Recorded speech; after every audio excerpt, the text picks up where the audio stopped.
Hello, and welcome to another episode of the Truck Tabernacle. Today I'm coming to you from 2 Timothy chapter 2, verse 3. This word picture that Paul uses as he writes this letter to Timothy speaks of the hardships and speaks of a soldier and speaks of what we have to go through as disciples for the God that we serve. This word picture that he uses, being that I am a veteran, I understand that while we're out in the field, while we're at war, while we're doing the job that we are assigned to do, it might be hard at times. We might endure hardships, but because of that hardship, everybody that I work with, we all came together. There was no sense in complaining because complaining never changed anything. We just did exactly what the leaders ask of us because they had the bigger picture.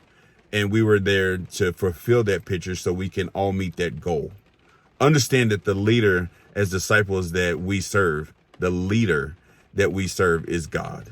I can say leaders because there's the Son and the Holy Ghost. So as you go through your hardship, take this verse and understand that you have brothers and sisters in Christ that you can lean on when you're going through hardship. They're there. And also we can come together as a team, as a flight, as a squadron, and spread the word of God and spread the grace of God, because it is through his grace that we are saved. Please continue to smile because Jesus loves you, and so do I.